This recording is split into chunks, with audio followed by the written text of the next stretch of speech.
सबसे पहले यहाँ पर कह रहा है कि ऑन 2/8/2018 कंपनी सेल्स टू धनकर इन्फोटेक जीएसटी नंबर दिस, और ये सब चीजें हमें बेचनी है। तो हम क्या सेल कर रहे हैं, धनकर इन्फोटेक को सेल कर रहे हैं। धनकर इन्फोटेक एक बिजनेस है और उसका जीएसटी नंबर ये है, ठीक है। और हम उसे क्या क्या बेच रहे हैं, memory card, flash drive, laptop की रैम और डेस्कटॉप की रैम, ठीक है। ये सब चीजें हम उसको बेच रहे हैं। थोड़ा मैं इसको जूम कर देता हूँ। तो ये हमारा जीएसटी प्रोजेक्ट की एंट्री थी, केस नंबर 5 की इंटरस्टेट ट्रांजेक्शन के अंदर हम कर रहे थे इंटरस्टेट ट्रांजेक्शन, और ये हमारी एक लास्ट एंट्री रह गई थी। तो चलिए इसे टैली में करते हैं। मैं आपसे जानना चाहूंगा, पहले सबसे पहले इस एंट्री के लिए हम टैली में क्या स्टेप उठाएंगे, आप लोग बताइए। मैं टैली पे आ चुका हूँ, सबसे पहले हमें क्या करना है।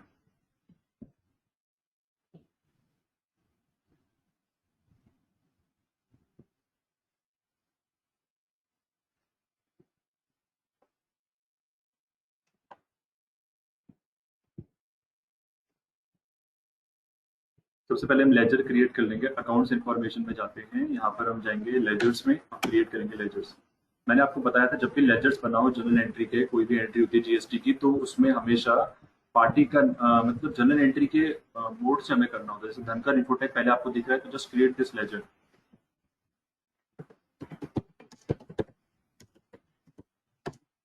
धनकर इन्फोटेक एक पार्टी है जो कि मेरा डेटर होगा या क्रेडिटर, तो देखते हैं जरा। हम इसको सेल कर रहे हैं, और जब हम किसी व्यापारी को सेल करते हैं तो हमारा डेटर बन जाता है, अगर हम उससे उधार में बेचते हैं हमारा।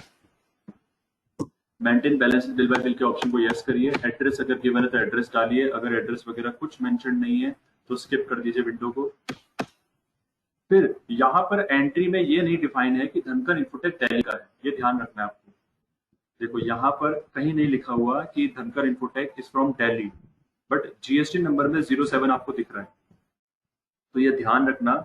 आपको खुद से इसमें 07 का मतलब समझना है कि 07 अगर स्टार्टिंग में जीएसटी नंबर के मेंशन है, दैट मीन्स वो राज्य दिल्ली का है, और 09 का मतलब होता है यूपी का है, ठीक है। तो आपको यहाँ पर क्या लेना है, स्टेट में दिल्ली, DEL टाइप करके दिल्ली लीजिए और एंटर एंटर करके नीचे आ जाइए। अब वो जीएसटी नंबर पूछ रहा है, तो जीएसटी नंबर हमें यहाँ पे गिवन है ही। आप क्या करोगे, इस पे जैसे डबल क्लिक मैंने किया, कंट्रोल C से कॉपी करिए। स्विच विंडोज की शॉर्टकट की क्या होती है,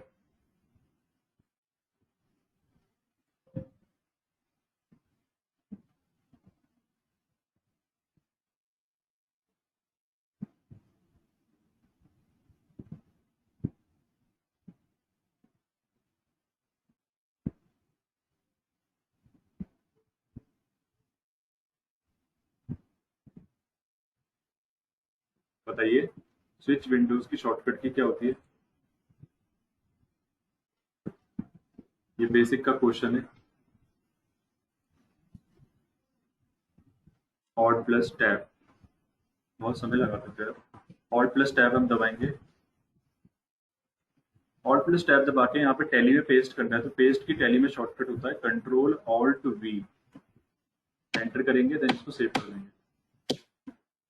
पार्टी का लेजर हमने बना दिया, वेरी गुड। अब हमें सेल्स इंटरस्टेट 18% का लेजर बनाना है।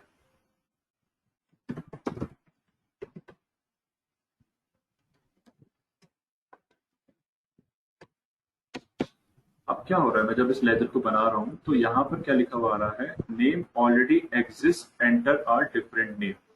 यानी कि ये पहले से लेजर बना हुआ है। कैसे बनाया था, जब मैंने ऊपर पास्कल कंप्यूटर सिस्टम को मैंने सेल करी थी, तो मैंने उस टाइम पे ये वाला लेजर बना लिया होगा, पिछली क्लास में हमने पढ़ा था। तो इस बार हमें ये वाला लेजर दोबारा नहीं बनाना है। तो हमें ध्यान रखना है कि हमें डबल डबल लेजर नहीं बनाने, हम कंफ्यूज रहेंगे। तो जरा इसको देख लेते हैं बना हुआ है नहीं बना हुआ। तो मैंने यहाँ पर SAL टाइप करा लेजर की ऑल्टरेशन वाली स्क्रीन पे। सेल्स इंटरेस्ट 18% देखो टिक गया, एंटर करा मैंने और चेक करा कि सेल्स अकाउंट के अंदर आ रहा है, बिल्कुल आ रहा है। इन्वेंट्री अफेक्टेड है, हाँ बिल्कुल है। जीएसटी डिटेल चेक कर ली, जीएसटी की डिटेल्स पे सारी डली हुई है। इंटरस्टेट सेल्स टैक्सेबल बिल्कुल ठीक है, 18%, 9% टैक्स, सब कुछ ठीक है।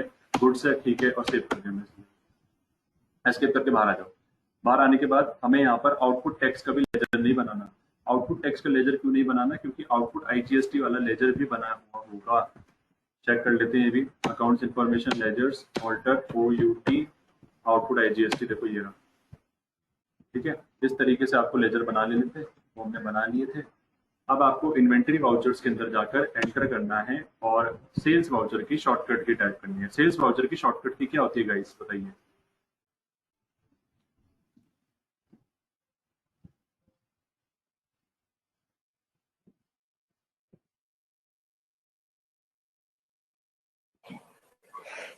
F8।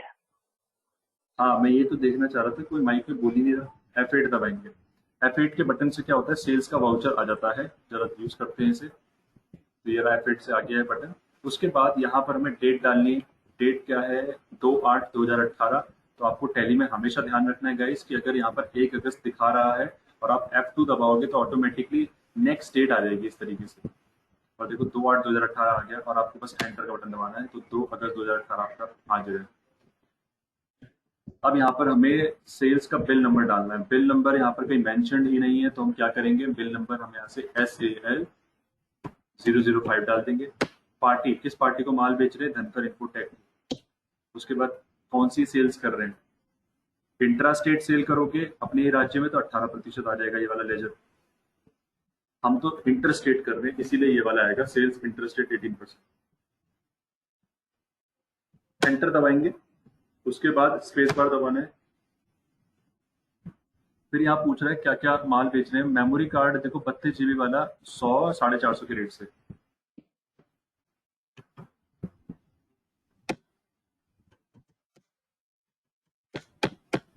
उसके बाद है 64 GB फ्लैश ड्राइव 95 400।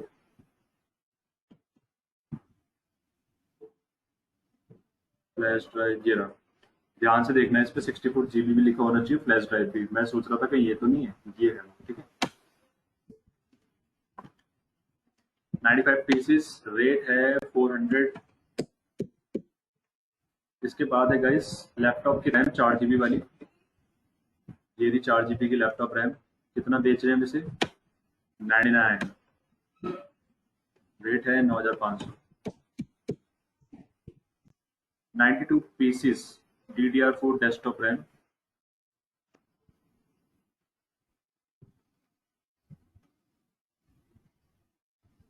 कौन सा वाला है,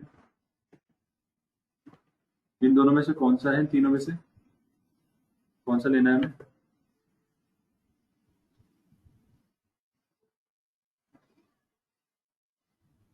देखा, किसी का ध्यान ही नहीं है क्लास के अंदर, अगर होता तो बताते नहीं था।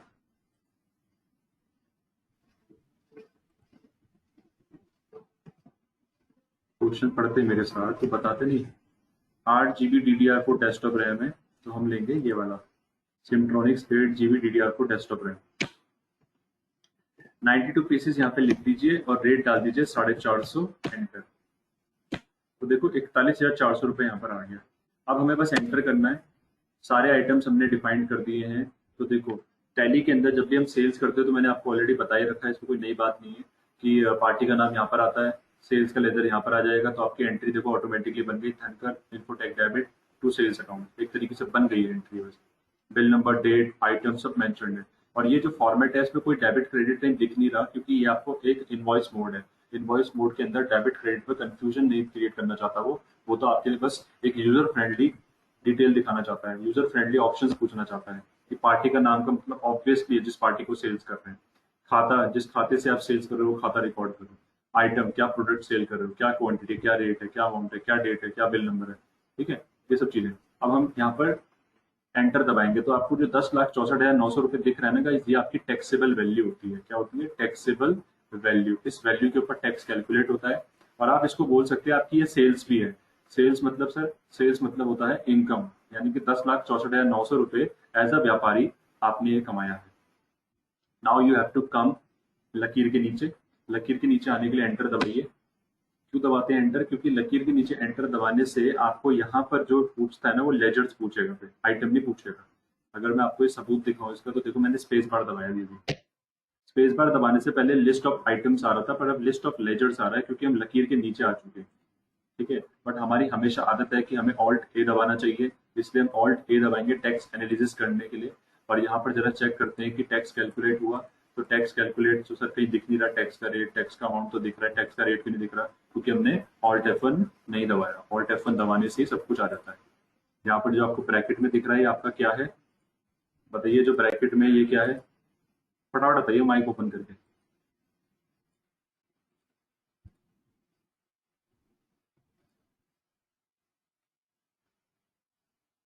You guys are taking too much HSN time. Code. हाँ, इंटीग्रेटेड टैक्स है। और ये जो इंटरस्टेट सेल्स टैक्सेबल है ये क्या है?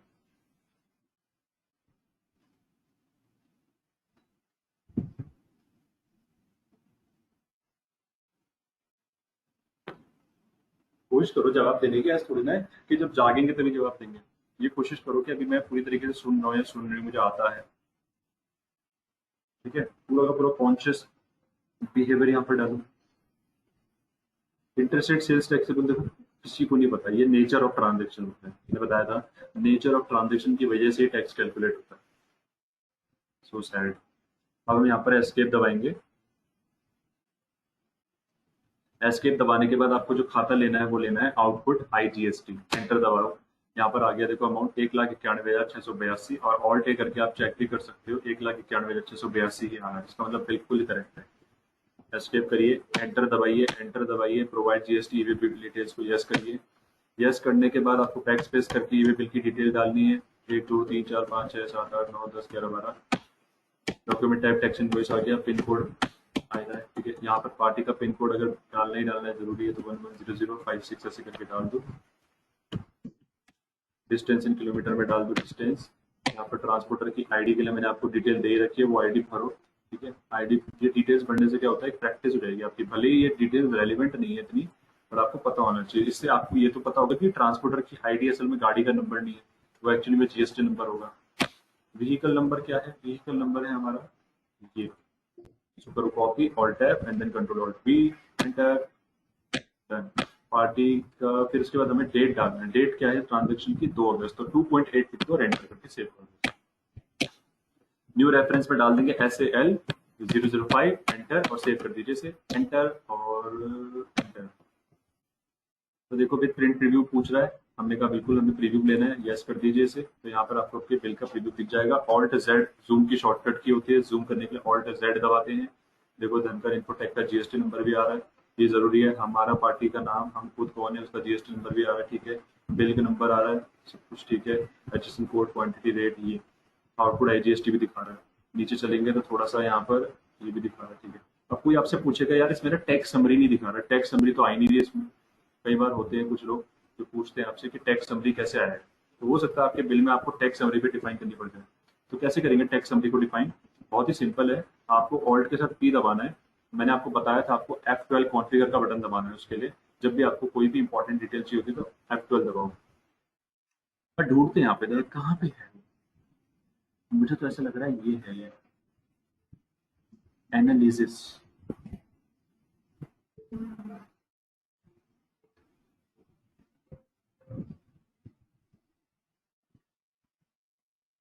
I think this is the one, print GST analysis of items. एक बार इसे मैं यस करता हूँ, फिर मैं इसे कंट्रोल A करता हूँ। लेट्स सी इससे होता क्या है। तो नीचे आप चलेंगे थोड़ा सा नीचे, तो आपको देखो यहाँ पर टैक्सेबल वैल्यू बताएगा, ये है एनालिसिस। इसमें आपको ये GST की कैलकुलेशन बता रहा है कि जो आपकी टैक्सेबल वैल्यू है वो है 10,64,900। तो सर यहाँ से भी तो पता चल रही है, इसमें नीचे बताने की क्या जरूरत है? अरे इसमें ये बताने की इसलिए जरूरत होती है कि कई बार लोगों को पता नहीं होता या फिर बिल में दिखाना होता है कि टैक्सेबल वैल्यू क्या है। तो GST के बिल में अगर ये इंपॉर्टेंट है डिटेल तो आपको ऐसे शो करनी पड़ेगी। Integrated tax 18%, tax amount this. ठीक है, ठीक है, तो आपको ये वाले ऑप्शन इनेबल करके सब चेक करते रहना है और मुझे व्हाट्सएप में उसकी इमेज सेंड करते रहना। ठीक है, ये आप कर सकते हो, अच्छी चीज़ है बहुत ही ज़्यादा। जितनी आप अपनी बिलिंग को स्ट्रॉन्ग करोगे उतना ही आप कॉन्फिडेंट हो जाओगे अकाउंटिंग के अंदर। बस अब इसकी रिपोर्ट को देखते हैं। रिपोर्ट देखने के लिए क्या करते हैं, पहले बैलेंस शीट में चलेंगे, ऑल्ट F1 दबाएंगे, हम डेटर्स देखेंगे। लास्ट टाइम हम ये कर रहे हैं, फिर हमारा प्रोजेक्ट पूरा खत्म हो जाएगा। पार्टी का नाम था धनकर इन्फोटेक। धनकर से आप दो अमाउंट लोगे, एक तो आप सेल्स का पैसा लोगे उससे और एक लोगे GST का पैसा। तो टोटल बैठ गया 12,56,582। कुछ भी पूछना है पूछते रहना। और उसके बाद मैं प्रॉफिट एंड लॉस अकाउंट में ऑल्ट F1 करूंगा, तो यहाँ पर आपको सेल्स इंटरस्टेट 18% दिखेगा बढ़ते हुए, 13,69,700 इतना अमाउंट का ये हो चुका है। अब एस्केप करके बाहर जाने से पहले जरा देख लेते हैं हम प्रॉफिट में चल रहे हैं, बिल्कुल चल रहे हैं हम। 2,76,334 रुपए के प्रॉफिट में चल रहे हैं।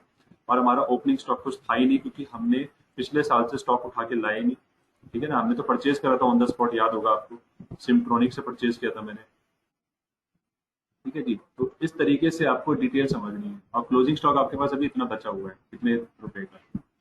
तो पी&एल तो आपको सिंपली क्या बताता है, आपको पी&एल बताता है कि ट्रेडिंग लेवल का प्रॉफिट कितना हुआ और ऑफिशियल प्रॉफिट या लॉस कितना हुआ, जिसको नेट प्रॉफिट नेट लॉस बोलते हैं। Now we gonna press escape. उसके बाद हम जाएंगे कहाँ पर, डिस्प्ले के अंदर statutory reports and then GST, यहाँ पर आपको एंटर करना है। अब आप बताइए, हम मैं R1 में जाऊंगा, R2 में जाऊंगा, जल्दी बताओ कोई 5 सेकंड के अंदर।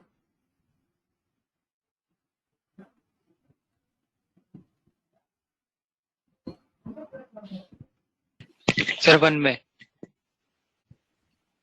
R1, तो हम यहाँ पर GSTR1 में जाएंगे। देन उसके बाद ऑल्ट F2 दबाएंगे, space bar enter, space bar enter.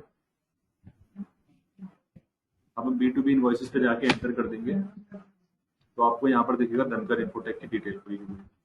Simple है, हो गया हमारा काम। इसके बाद हम एक्सेल शीट में खोलेंगे एक्सेल को, जीएसटी एक्सेल बहुत जरूरी है। देखो जीएसटी को मैं आपको ट्रायंगुलेशन तरीके से समझाया पूरा जीएसटी। मैंने जीएसटी को आपको 3 तरीकों से पढ़ाया ट्रायंगुलेशन मैनर में। पहला था मैंने लॉ पढ़ाया थ्योरी का, दूसरा मैंने टैली में इम्प्लीमेंटेशन बताया, तीसरा मैंने एक्सेल में भी इम्प्लीमेंटेशन बताया। कोई आपको मात नहीं सकता, ध्यान रखना, क्योंकि तीनों आने चाहिए। अब बढ़ते हैं हम आगे, हम सेल्स की डिटेल में जाते हैं। कुछ अगर डिटेल याद है, और कोशिश करना यहाँ पर अपनी मेमोरी को तेज रखने की कोशिश करना, बिना टैली में जाए यहाँ पर सारी डिटेल भरने की। तो वो डेट क्या थी, किसी को याद है? डेट क्या थी, डेट क्या थी? डेट थी शायद ये 2 अगस्त। मैं जीत गया। जब इतना टाइम लगाओगे तो कैसे होगा फिर, पास बोले तो। बिल नंबर क्या था? 005। यहाँ क्या आएगा? इंटरस्टेट। ऊपर की चीज नीचे पेस्ट करने की शॉर्टकट की क्या होती है एक्सेल में? Control D. टैब दबाया। पार्टी का नाम क्या था?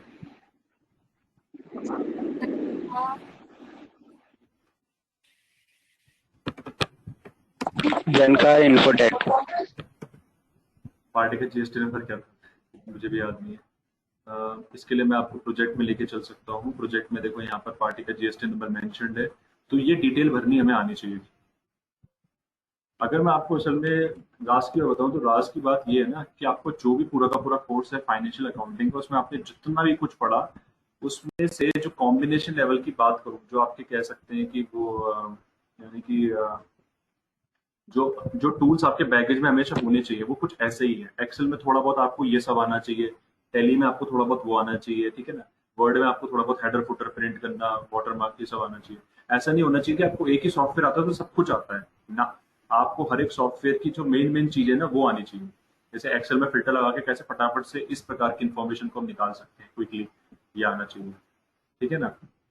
तो असली नॉलेज उसे ही बोलेंगे जहां पर हमें सभी चीजों के बारे में जानकारी है, सभी सॉफ्टवेयर के बारे में थोड़ी थोड़ी, और वो भी वो वाली जो इंपॉर्टेंट है। बढ़ते हैं आगे। यहाँ पर अब हमें टैक्सेबल वैल्यू चाहिए जी। टैक्सेबल वैल्यू का मतलब होता है जिस वैल्यू पे टैक्स लगता है। 10,64,900 रुपए वो वैल्यू है। तो चलिए मैं ऑल टैब करके उसको डालता हूँ, 10,64,900। टैब दबाया मैंने, सीजीएसटी नहीं भरूंगा, एसजीएसटी नहीं भरूंगा, आईजीएसटी में आ जाऊंगा, इक्वल टू दबाऊंगा। इस सेल को सेलेक्ट करके इसकी गुणा कर देंगे 18% से। आई होप आप लोग भी ये कर रहे होंगे, और मैं बार बार आई होप बोल रहा हूँ, तो मेरा होप भी तोड़ना मत, कर ही लेना जिन्होंने नहीं करा है।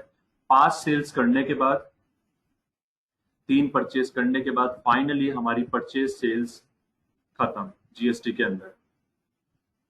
तो अब हमें करना है input tax credit adjustment, case number 6 solve. Input tax credit adjustment, let's go. Input tax credit adjustment समझने से पहले चलते हैं प्रेजेंटेशंस की तरफ, जो मैंने प्रेजेंटेशंस में आपको समझाया था, क्योंकि अब बारी है कॉन्सेप्ट को रिवाइंड करने की। ऐसा नहीं है कि एक चीज मैंने पढ़ा दी मैं दोबारा उसमें नहीं ले जाऊंगा।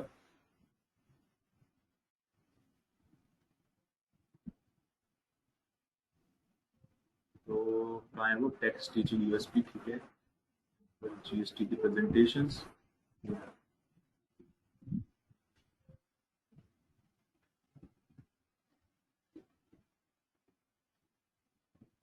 तो यहाँ पर हमने टैक्स बेनिफिट के बारे में समझा था। जरा वहां पर हम चलेंगे टैक्स बेनिफिट के बारे में समझने।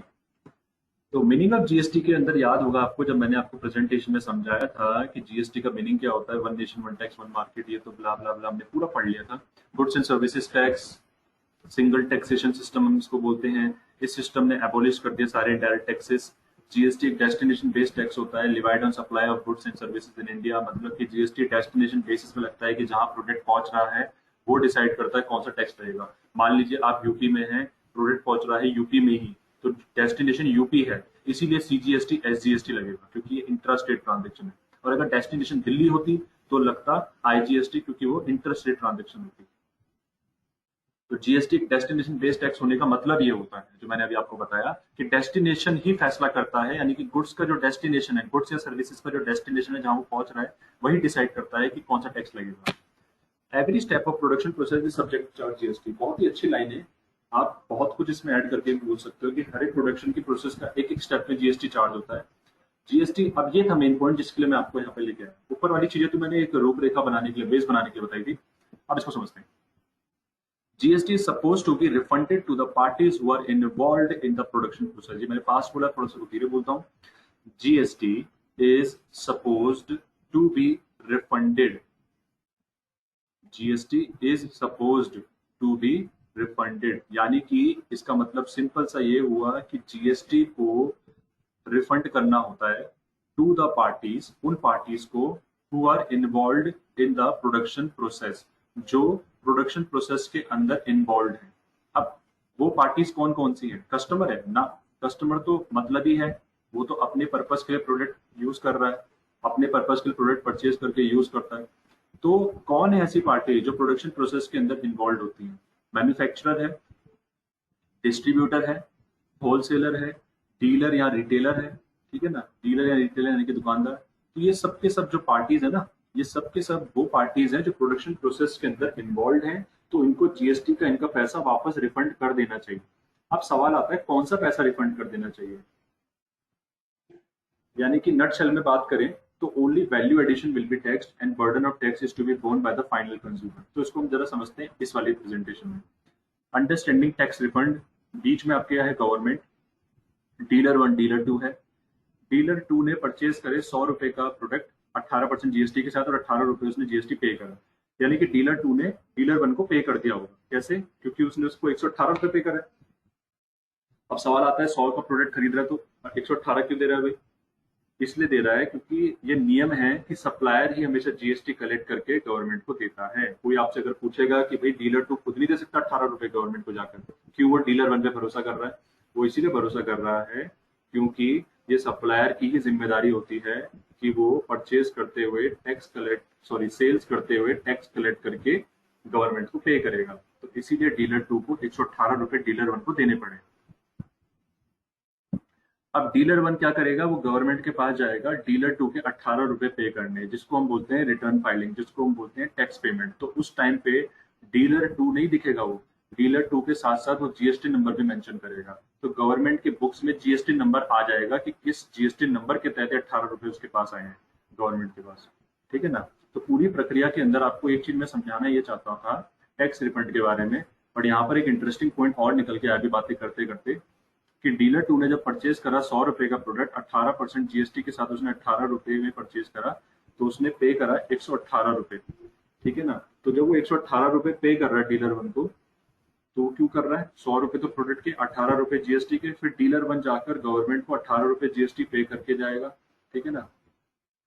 डीलर 1 जाएगा गवर्नमेंट के पास 18 रुपए जीएसटी पे करने और बोलेगा ये डीलर 2 के पैसे हैं, ये है उसका जीएसटी नंबर, तो गवर्नमेंट के बुक्स में जीएसटी नंबर चढ़ जाएगा। ध्यान रखना, ये था मेन पॉइंट।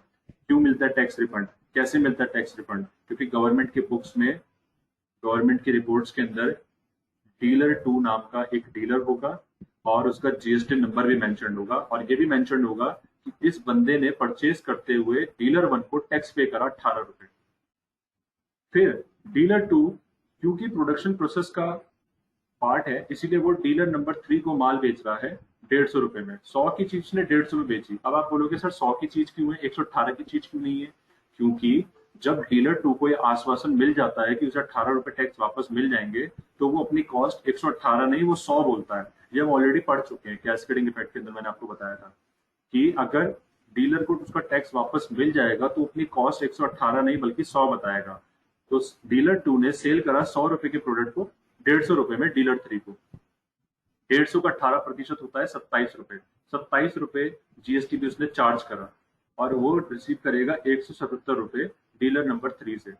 तो अब इसके पास है 177 रुपए, जिसमें से 150 रुपए तो रखेगा अपनी जेब में, कौन? Dealer number 2। और 27 रुपए ये टैक्स ने कलेक्ट कर लिया। अब ये गवर्नमेंट को ये रिपोर्ट देगा कि मैं तुम्हें नेट टैक्स दूंगा 9 रुपए। अब गवर्नमेंट कह रही 9 रुपए क्यों दोगे?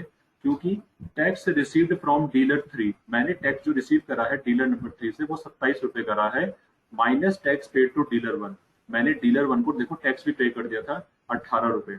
अब गवर्नमेंट बोलेगी जरा मुझे चेक करने दो, तो गवर्नमेंट उसका जीएसटी नंबर से चेक करेगी तो दिखेगा गवर्नमेंट को कि हाँ इस डीलर 2 ने डीलर 1 को 18 रुपए टैक्स पे करे थे, क्योंकि खुद डीलर 1 चलकर आया था उनके पास, गवर्नमेंट के पास 18 रुपए देने।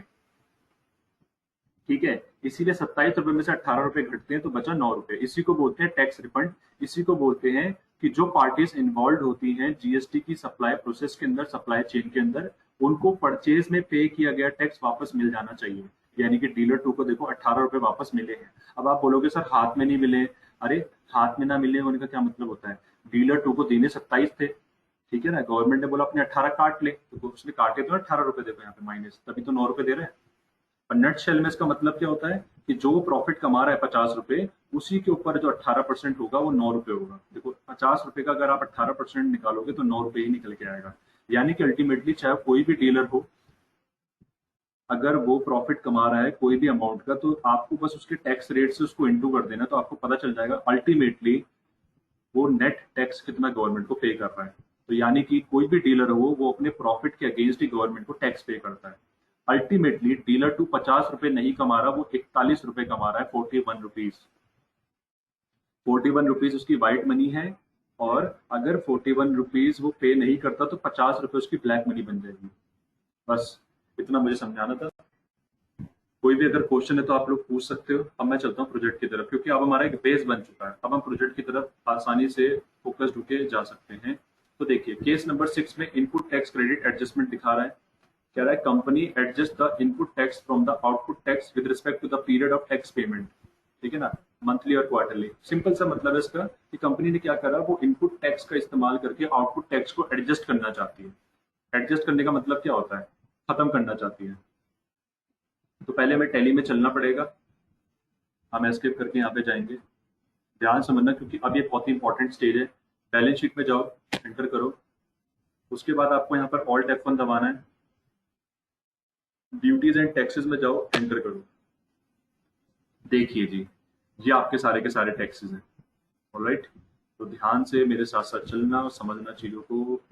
Output CGST, output SGST, IGST सब मेंशन है, सब चीजें गिवन है। ओके, तो करते हैं इसे स्टार्ट। तो अब एंट्री के अकॉर्डिंग देखेंगे तो हमें आउटपुट CGST का इस्तेमाल करके इनपुट CGST का इस्तेमाल करके आउटपुट CGST घटाना है। ठीक है, थोड़ा सा लंबा प्रोसेस है, उसको हम क्लियर करते हैं बिल्कुल। Just wait a minute. पहले आप आओगे एक्सेल में, ध्यान समझना। एक्सेल के अंदर आके आपको क्या करना है, जो भी आपका जीएसटी का कलेक्शन है ना, उस जीएसटी के कलेक्शन को आपको प्लस कर लेना है। अब मैं यहाँ पर ऑल्ट के साथ इक्वल टू दबाऊंगा। ऑल्ट इक्वल टू दबा के सम फंक्शन लग जाता है, आपको पता ही है। तो देखो ये मेरा आ गया CGST का अमाउंट। इस फॉर्मूले को अगर मैं ड्रैग करता हूँ तो यहाँ पर देखो मेरे अमाउंट्स निकल कर आ रहे हैं। ये मेरा टोटल CGST है, मेरा टोटल SGST है, मेरा टोटल IGST है। ठीक है, ये तीनों की तीन अमाउंट मेरा टैक्स कलेक्शन है, ध्यान रखना। इसी तरीके से मैं परचेज के टाइम पे डिफाइन कर सकता हूँ कि मैंने कितना टैक्स पे करा। तो उसको दिखाने के लिए पहले मैं इसको डिलीट कर देता हूँ जो नीचे है। टोटल CGST के लिए मैंने ऑल्ट इक्वल टू दबाया, यहाँ पर एंटर किया, फिर मैंने इसको यहाँ पर आगे की तरफ ड्रैग करा इस तरीके से। तो ये मेरा टैक्स कलेक्शन, टैक्स पेमेंट हो गया। ये मैंने टैक्स पे किया था जब मैंने परचेज की थी। बस फिर टैक्सिंग प्लेसेस डिक्रीज कर लेना। ठीक है, अब यहाँ पर मैं प्लस का बटन दबाऊंगा नई शीट के लिए और इसका नाम दे दूंगा टैक्स या फिर सिंपली GST। अब इसको समझते हैं कि यहाँ पर हम क्या करने के लिए हैं। फिर यहाँ पर हम क्या करेंगे, देखो यहाँ मैं इधर लिखूंगा CGST। टैब दबाऊंगा, यहाँ लिखूंगा SGST, फिर टैब दबाऊंगा और यहाँ लिखूंगा मैं IGST। ठीक है गाइस। उसके बाद मैं यहाँ पे लिखूंगा आउटपुट टेक्स, यानी कि आउटपुट, ऑल्ट के साथ एंटर दबाऊंगा और टेक्स्ट लिख दूंगा। इसका मतलब क्या है सर? इसका मतलब है कि आउटपुट टैक्स यानी कि आपने कितना टैक्स कलेक्ट करा। तो अगर मुझे आउटपुट टैक्स की अमाउंट देखनी है तो मेरे पास दो ऑप्शन है, या तो मैं टैली में जाऊं, टैली में जाकर ये देखो तीनों अमाउंटों को देख लूं मैं कि कौन कौन सा अमाउंट मैंने टैक्स कलेक्ट कर रखा है। ठीक है ना, आप सबको समझ में आ रहा है ना कि ये जो आउटपुट वाला वर्ड है ना, इसका मतलब होता है कि आपने सेल्स के टाइम में टैक्स कलेक्ट करा, और जो इनपुट वाले टैक्सेस हैं इसका मतलब है कि परचेज के टाइम पे आपने टैक्स पे करा। ठीक है, तो आपको कुछ नहीं करना है, इसमें से इसको घटाना है, आउटपुट में से इनपुट को घटाना है। तो उसको घटाने की भी प्रक्रिया होती है, तो वो मैं आपको सिखा रहा हूँ अभी। तो अभी करना क्या है, हमें आउटपुट IGST का देखो अमाउंट देखना है, 2,46,546 आ रहा है यहाँ पर। आपको उसको ध्यान से देखना है, 2,46,546। जरा एक्सेल में चलते हैं और पता करते हैं कि सेल्स वाली शीट में पक्का यही आ रहा है। तो देखो यहाँ पे दिखा रहा है 2,46,546, इसका मतलब बिल्कुल सही कर रहे थे एक्सेल में। हम ये अमाउंट कहाँ लिखेंगे, यहाँ पर, यहाँ पर, या फिर यहाँ पर, बताइए।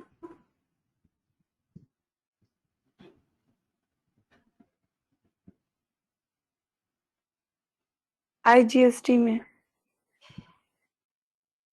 IGST में लिखेंगे तो यहाँ पर कितना आ जाएगा, 246,546 एंटर। उसके बाद हमें नेक्स्ट अमाउंट चेक करनी है कि CGST SGST वाला टैक्स हमने कितना कलेक्ट करा है। तो जरा देखते हैं टैली के अंदर जाकर। देखो जितना CGST होगा उतना ही SGST होगा, क्योंकि जब आप सेल करोगे अपने ही राज्य के अंदर तो आप सेम टैक्स कलेक्ट करते हो, CGST SGST। 26,230 रुपये 68 पैसे। चलते हैं एक्सेल के अंदर जरा चेक करने के लिए। तो यहाँ पर देखो 26,231 आ रहा है, इसका मतलब है राउंड ऑफ हो गया होगा, तो आप इसको इसके पॉइंट बढ़ा लेना। तो देखो आ गया 26,230 रुपये 68 पैसे। अब चलते हैं हम अपने एक्सेल की शीट में और GST वाली शीट के अंदर जाकर यहाँ पे लिख देते हैं 26,230 रुपये 68 पैसे। ठीक है, यही अमाउंट हमें यहाँ पर भी लिख देनी है, जो अमाउंट यहाँ पर है वही अमाउंट यहाँ पर भी आ जाएगी, 26,230 रुपये 68 पैसे। तो अभी हम टैक्स एडजस्टमेंट के लिए पहले अपने टैक्सेस को उतार रहे हैं। तो आपके सामने जो टैक्सेस हैं CGST SGST और IGST, ये वो टैक्सेस है जो आपने कलेक्ट कर रहे हैं, ध्यान रखना। आउटपुट टैक्स जो आपने कलेक्ट कर रहे हैं, सबको आ रहा है समझ में। उसके बाद हम क्या करेंगे, नीचे इनपुट टैक्स के बारे में डिटेल डालेंगे। तो इनपुट टैक्स की डिटेल डालने के लिए हमने वर्ड लिखा इनपुट, ऑल्ट एंटर दबा दो, फिर लिखो टैक्स। इनपुट टैक्स का मतलब होता है परचेज के समय में जो आपने टैक्स पेमेंट करा है। ठीक है, तो उसको भी करते हैं। तो उसको करने के लिए हम क्या करेंगे, यहाँ पर हमें लिखना है CGST का अमाउंट, फिर SGST का, फिर IGST का। बट हमेशा ध्यान रखना पहले IGST आता है, फिर CGST, फिर SGST। बट सर आपने तो पहले यहाँ पे CGST ले लिया, SGST ले लिया, फिर IGST। तो कोई बात नहीं, अगर आपको ये वाली फिगर यहाँ से यहाँ ट्रांसफर करनी है तो इसका एक तरीका होता है एक्सेल में। आप इसको ऐसे सेलेक्ट करो, कंट्रोल के साथ X दबाओ, तो इससे क्या होता है, कट हो जाता है। फिर यहाँ कर्सर रखो और कंट्रोल के साथ प्लस दबाओ। कंट्रोल के साथ प्लस दबाने से क्या होता है, इंसर्ट सेल्स होती है। तो क्योंकि आपने कट कर रखा है तो ये वाली दोनों सेल्स इधर आ जाएंगी, और CGST वाली जो सेल्स है दोनों की दोनों ये आगे खिसक जाएंगे, और SGST वाली दोनों सेल्स भी आगे खिसक जाएंगी। देखो खिसक गई ना, बहुत ही सिंपल है। उसको कट करना था, यहाँ पे कर्सर रखकर कंट्रोल प्लस दबाना। अब यहाँ पर मैं वही लिखूंगा जो मैंने ऊपर लिखा है, IGST tab CGST tab SGST। जरा पता करते हैं हमारे पास कितना कितना पैसा है CGST IGST SGST का जो हमने पे करा है। तो 2,18,988 रुपये हमने IGST पे करा है अभी तक, 2,18,988 रुपये। ये सब आपको लिखना है जैसे मैं बता रहा हूँ। फिर CGST का पैसा लिखना है।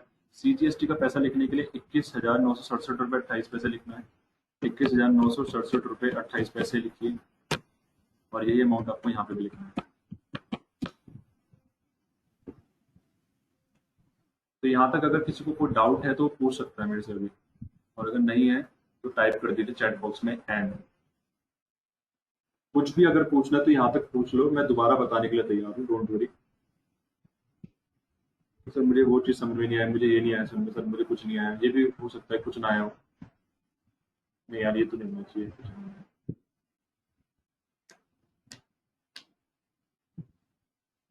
तो मैं चाहूंगा अभी रुक जाओ, पहले इनको टाइप करने दो। कुछ पूछना है किसी को पूछो,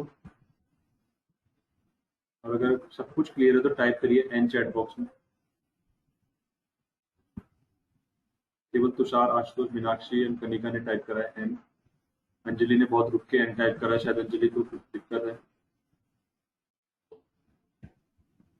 ऑलराइट, अब मैं आशुतोष से जानना चाहूंगा। आशुतोष आप आइए और ये बताइए मुझे कि ये जो भी चीज अभी मैंने टाइप करी है यहाँ पर, ये क्या है? जरा क्लास को डिफाइन करिए।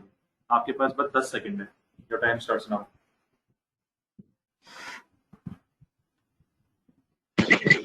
सर ये बेसिकली क्या है कि हम वो अमाउंट निकाल रहे हैं जो हमें एक्चुअली में पे करनी है। तो सेल्स करते टाइम पे जो हम टैक्स कलेक्ट करते हैं वो हमारा टैक्स आउटपुट टैक्स होता है, और जो परचेज करते टाइम पे जो हम टैक्स पे करते हैं वो हमारा इनपुट टैक्स होता है। सॉरी अब यहाँ पे हम अपनी इनपुट टैक्स। वेरी गुड, बहुत अच्छा था। नेक्स्ट है बारी शिवांगी आपकी। आपके पास 10 सेकंड है। Your time starts now. Sir हमने जितना भी टैक्स कलेक्ट किया है या हमें जितना भी पे करना है हम उसका टोटल करके और अपना प्रॉफिट वगैरह निकालेंगे, और कितना पे करना है कितना गवर्नमेंट को देना है वो सब अमाउंट्स कलेक्ट मतलब करेंगे। पहली बात बेटा, इसमें से प्रॉफिट नहीं निकल कर आएगा। प्रॉफिट वगैरह तो जो हमारा पीएनएल था ना टैली के अंदर, वो बताएगा हमारा प्रॉफिट। जैसे मैं टैली में गया तो टैली में जो मेरा प्रॉफिट एंड लॉस है, जो भी मुझे रिटेलिंग लेवल पर हुआ है परचेज सेल करके, वो प्रॉफिट मुझे ये दिखा रहा है, वो ग्रॉस प्रॉफिट। ये वो प्रॉफिट नहीं है। ये फिगर तो एक्चुअली मुझे ये डिफाइन कर रही है कि मेरे को अल्टीमेटली गवर्नमेंट को टैक्स कितना देना है, वो मैं पता करने के लिए एक्सेल में इसको निकाल के आपके सामने दिखा हूँ, क्योंकि एक्सेल से बेस्ट सॉफ्टवेयर नहीं हो सकता कैलकुलेशन के लिए। नेक्स्ट बारी है ऋतिक सक्सेना आपकी। ऋतिक सक्सेना, आपके पास 10 सेकंड है। आप जरा इसको डिफाइन करिए अपने लेवल पे। Your time starts now.